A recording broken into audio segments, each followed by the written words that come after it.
Hello അസ്സലാമു അലൈക്കും welcome back to my channel. അപ്പോൾ ഇന്ന് ഞാൻ വന്നിട്ടുള്ളത് ഒരു അടിപൊളി റെസിപ്പി ആയിട്ടാണ്. അപ്പോൾ ഇത് ബ്രേക്ക്ഫാസ്റ്റ് ആയിട്ടും സ്നാക്കായിട്ടൊക്കെ ഉണ്ടാക്കിയെടുക്കാൻ പറ്റുന്ന അടിപൊളി കേക്കിൻ്റെ റെസിപ്പി ആയിട്ടാണ് ഇന്ന് വന്നിട്ടുള്ളത്. ചിക്കൻ വെച്ചിട്ട് ചെയ്തെടുക്കുന്ന ഒരു കേക്കാണ്, സ്പൈസി ആയിട്ടുള്ള കേക്കാണ്. അപ്പോൾ ഈ ഒരു സിമ്പിളായിട്ടുള്ള റെസിപ്പി എങ്ങനെയാണ് ഉണ്ടാക്കുന്നതെന്ന് നോക്കാം. അപ്പോൾ ഇതാ ആദ്യം തന്നെ ഒരു പാത്രം വെച്ച് കൊടുത്തിട്ടുണ്ട്. അതിലേക്കൊരു 2 കോഴിമുട്ട പൊട്ടിച്ച് വെച്ച് കൊടുക്കുന്നുണ്ട്. പിന്നെ അതിലേക്ക് ആവശ്യമായിട്ടുള്ള ഉള്ളി ചേർത്ത് കൊടുക്കുന്നുണ്ട്. ഒരു അര മുറി ഉള്ളിയാണ് ചേർത്ത് കൊടുക്കുന്നത്. അതൊന്ന് ചെറുതാക്കി കട്ടാക്കിയിട്ട് ചേർത്ത് കൊടുക്കുക. പിന്നെ ഒരു മല്ലിയില കുറച്ച് കട്ടാക്കിയിട്ട് ചേർത്ത് കൊടുക്കുന്നുണ്ട്. പിന്നെ അതിലേക്ക് ആവശ്യമായിട്ടുള്ള ഉപ്പും കൂടി ചേർത്തിട്ട് ഇത് നല്ലോണം മിക്സ് ആക്കിയിട്ട് ഒരു സൈഡിലേക്ക് മാറ്റി വെക്കുന്നുണ്ട്. ഇനിയിപ്പോൾ ഇതാ വേറൊരു ബൗൾ എടുത്തിട്ടുണ്ട്. അതിലേക്കൊരു 2 കപ്പ് മൈദ ചേർത്ത് കൊടുക്കുന്നുണ്ട്. പിന്നെ അതിലേക്കൊരു ടീസ്പൂണ് ഈസ്റ്റ് ചേർത്ത് കൊടുക്കുന്നുണ്ട്. പിന്നെ ഒരു ടേബിൾ സ്പൂണ് പഞ്ചസാര ചേർത്ത് കൊടുക്കുന്നുണ്ട്. പിന്നെ ഇതിലേക്ക് ആവശ്യമായിട്ടുള്ള ഉപ്പ് ചേർത്ത് കൊടുക്കുക. ഒരു അര ടീസ്പൂണ് ഉപ്പും കൂടിയും ചേർത്ത് കൊടുക്കുന്നുണ്ട്. പിന്നെ ഇതിലേക്കൊരു 2 ടേബിൾ സ്പൂണ് ഓയിൽ ചേർത്ത് കൊടുക്കുന്നുണ്ട്. പിന്നെ ഇതിലേക്കൊരു 1/4 കപ്പ് തൈരാണ് ചേർത്ത് കൊടുക്കുന്നത്. പിന്നെ ഇതിലേക്ക് ആവശ്യമായിട്ടുള്ള വെള്ളം കൂടിയും ചേർത്ത് കൊടുക്കുക. അപ്പോൾ ഇതാ വെള്ളം കൂടിയും ചേർത്ത് കൊടുക്കുക. എന്നിട്ട് നല്ലോണം മിക്സാക്കി എടുക്കുന്നുണ്ട്. എനിക്കിപ്പോൾ ഒരു 1.5 കപ്പ് വെള്ളമാണ് ഞാൻ ചേർത്ത് കൊടുക്കുന്നത്. അപ്പം ഓരോരുത്തരുടെ പൊടികൾക്കും വ്യത്യാസം ഉണ്ടാവും. അപ്പോൾ അതിനനുസരിച്ചിട്ട് വെള്ളം ചേർത്ത് കൊടുക്കുക. മുഴുവനായിട്ട് ഫസ്റ്റ് തന്നെ ഒഴിച്ചു കൊടുക്കരുത്. ഒരു കപ്പൊക്കെ ആദ്യം ചേർത്ത് കൊടുത്തിട്ട് പിന്നെ ആവശ്യത്തിനനുസരിച്ച് വെള്ളം ചേർത്ത് കൊടുത്തിട്ട് നല്ലോണം ഒന്ന് മിക്സാക്കി കട്ടൊന്നും ഇല്ലാതെ മിക്സാക്കി എടുത്താൽ മതി. അപ്പോൾ ഇതാ ഞാനൊരു വിസ്ക് വെച്ചിട്ടാണ് ഇതൊന്ന് മിക്സാക്കി കൊടുത്തിട്ടുള്ളത്. അപ്പോൾ ഇതാ ഈ ഒരു ലൂസിലാണ് നമുക്ക് വേണ്ടത് ബാറ്റർ. അപ്പോൾ ഇതാ ഇതൊരു മണിക്കൂർ അടച്ച് വെച്ചിട്ട് റെസ്റ്റ് ചെയ്യാൻ വേണ്ടിയിട്ട് വെക്കാം. ഇനി നമുക്ക് ഇതിലേക്ക് ആവശ്യമായിട്ടുള്ള ഫില്ലിങ് തയ്യാറാക്കിയെടുക്കാം. അതിനായിട്ടൊരു പാത്രം അടുപ്പിൽ വെച്ചിട്ടുണ്ട്.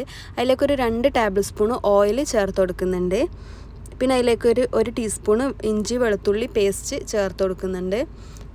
അപ്പോൾ അത് നല്ലോണം മിക്സാക്കി എടുത്തതിന് ശേഷം ഒരു 2 പച്ചമുളക് ചെറുതാക്കി കട്ടാക്കിയത് ചേർത്ത് കൊടുക്കുക. അതൊന്ന് മിക്സാക്കി കൊടുക്കുന്നുണ്ട്. ഇനി ഇതിലേക്ക് നമുക്ക് ചിക്കൻ ചേർത്ത് കൊടുക്കാം. ഒരു 300 ഗ്രാം ചിക്കൻ ഉണ്ടാവും കേട്ടോ. ഇത് ചെറുതാക്കി കട്ടാക്കിയിട്ട് ചേർത്ത് കൊടുക്കുന്നുണ്ട്. പിന്നെ കൂടുതൽ ചിക്കൻ വേണമെന്നുണ്ടെങ്കിൽ കൂടുതൽ ചേർത്ത് കൊടുക്കാം. ഇനിയിപ്പം ഇതിലേക്ക് ഒരു സവാള ചെറുതാക്കി കട്ടാക്കിയത് ചേർത്ത് കൊടുക്കുന്നുണ്ട്. പിന്നെ ഒരു തക്കാളി ചെറുതാക്കി കട്ടാക്കിയിട്ട് അതും ചേർത്ത് കൊടുക്കുന്നുണ്ട്. ഇനി ഇതൊന്ന് മിക്സാക്കി കൊടുക്കുന്നുണ്ട്. അപ്പോൾ ഇതാ ചിക്കനൊക്കെ ഒരു ഹാഫ് വേവായിട്ട് വന്നിട്ടുണ്ട്. ഈ ഒരു സമയത്ത് നമുക്ക് അതിലേക്ക് പൊടികൾ ചേർത്ത് കൊടുക്കാം. ഫസ്റ്റ് തന്നെ 1/4 ടീസ്പൂണ് മഞ്ഞൾപ്പൊടി ചേർത്ത് കൊടുക്കുക. പിന്നെ 1 ടീസ്പൂണ് മുളക് പൊടി ചേർത്ത് കൊടുക്കുക. കാശ്മീരി ചില്ലി പൗഡർ ഉണ്ടെങ്കിൽ അതും ചേർത്ത് കൊടുക്കാം. അതൊരു 1.5-2 ടീസ്പൂണൊക്കെ ചേർത്ത് കൊടുക്കാം. പിന്നെ ഇതിലേക്കൊരു 3/4 ടീസ്പൂണ് മല്ലിപ്പൊടി ചേർത്ത് കൊടുക്കാം. ഇനി ഇതിലേക്ക് 1 ടീസ്പൂണ് ചിക്കൻ മസാല ചേർത്ത് കൊടുക്കാം. പിന്നെ ഒരു 1/4 ടീസ്പൂണ് കുരുമുളക് പൊടി ചേർത്ത് കൊടുക്കാം. പിന്നെ ഇതിലേക്ക് ആവശ്യമായിട്ടുള്ള ഉപ്പും കൂടിയും ചേർത്ത് കൊടുത്തിട്ട് ഒന്ന് മിക്സാക്കി എടുക്കുന്നുണ്ട്.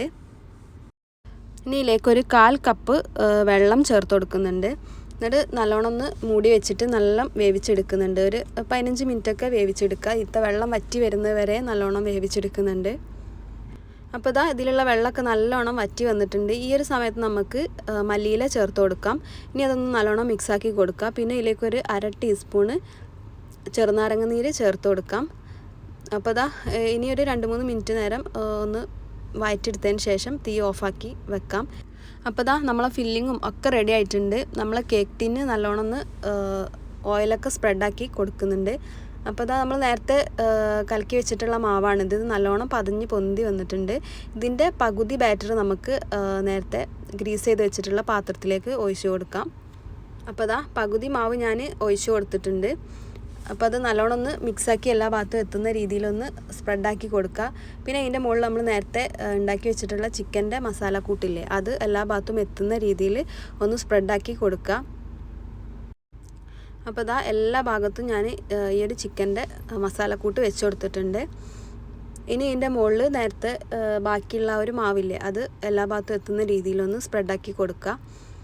അപ്പോൾ ഇതാ എല്ലാ ഭാഗത്തും കവർ ചെയ്യുന്ന രീതിയിൽ ചേർത്ത് കൊടുത്തിട്ടുണ്ട്. ഇനി ഇതാ ഇതിൻ്റെ ഏറ്റവും ടോപ്പിലായിട്ട് നമുക്ക് നേരത്തെ ഫസ്റ്റ് ഉണ്ടാക്കിയിട്ടുള്ള ആ ഒരു മുട്ടൻ്റെ മിക്സില്ലേ, അതൊന്ന് ഒഴിച്ചു കൊടുക്കുന്നുണ്ട്. അപ്പോൾ അതാ ഫുള്ളും എല്ലാ ഭാഗത്തും എത്തുന്ന രീതിയിൽ ചെയ്ത് കൊടുത്തിട്ടുണ്ട്. പിന്നെ ഞാനൊരു ഭംഗിക്ക് ഡെക്കറേഷന് വേണ്ടിയിട്ട് പൊരിച്ച് വെച്ചിട്ടുള്ള കോഴി ചേർത്ത് കൊടുക്കുന്നുണ്ട് കേട്ടോ. ചെറുതാക്കി കട്ടാക്കിയിട്ടുള്ള ചിക്കൻ ചേർത്ത് കൊടുക്കുന്നുണ്ട്. ഒരു ഭംഗിക്ക് വേണ്ടിയിട്ടാണ് ചേർത്ത് കൊടുക്കുന്നത്. നിങ്ങളുടെ അടുത്തില്ലെങ്കിൽ പ്രശ്നമൊന്നുമില്ല, ചേർക്കേണ്ട ആവശ്യമൊന്നുമില്ല. വേറെ എന്തെങ്കിലുമൊക്കെ വെച്ചിട്ട് ഡെക്കറേറ്റ് ചെയ്തെടുക്കാം. ഇനിയിപ്പോൾ ഇത് നമുക്ക് ഒരു തവൻ്റെ മുകളിൽ ചെറിയ തീയിൽ വെച്ചിട്ട് വേവിച്ചെടുക്കാം. അപ്പോൾ അതാ തവ ചൂടായിട്ടുണ്ട്. ഇതിൻ്റെ മുകളിൽ നമ്മൾ ആ ഒരു ബാറ്റർ വെച്ചിട്ടുള്ള ആ ഒരു പാത്രം വെച്ചിട്ട് അതിൻ്റെ മുകളിൽ അടച്ച് വെച്ചിട്ട് വേവിച്ചെടുക്കുന്നുണ്ട്. ഒരു 15 മിനിറ്റ് കൊണ്ട് തന്നെ ഇത് വെന്ത് കിട്ടും. അപ്പോൾ അതാ 15 മിനിറ്റിന് ശേഷം നമ്മുടെ ഈ ഒരു കേക്ക് ഇവിടെ റെഡി ആയിട്ടുണ്ട്. നല്ല സോഫ്റ്റ് ആയിട്ടുള്ള കേക്കാണ് കേട്ടോ. അപ്പോൾ ഇത് ബ്രേക്ക്ഫാസ്റ്റ് ആയിട്ടും സ്നാക്കായിട്ടൊക്കെ ഉണ്ടാക്കിയെടുക്കാൻ പറ്റുന്ന അടിപൊളി റെസിപ്പിയാണ്. എല്ലാവരും ഇതൊന്ന് ട്രൈ ചെയ്ത് നോക്കണം. ട്രൈ ചെയ്തതിന് ശേഷം കമൻറ്റിൽ ഒന്ന് അറിയിക്കണേ, എങ്ങനെയുണ്ട്, ടേസ്റ്റ് ഉണ്ടോ ഇല്ലേ എന്നൊക്കെ ഉള്ളത് ഒന്ന് അറിയിക്കണേ. അപ്പോൾ എല്ലാവരും ഇത് ഉണ്ടാക്കി നോക്കുമെന്ന് വിചാരിക്കുന്നു. സബ്സ്ക്രൈബ് ചെയ്യാതെ കാണുന്നവരുണ്ടെങ്കിൽ ഒന്ന് സബ്സ്ക്രൈബ് ചെയ്യണേ. തൊട്ടടുത്തൊരു ബെല്ലൈക്കൺ ഉണ്ടാവും, അതൊന്ന് പ്രസ് ചെയ്യണേ.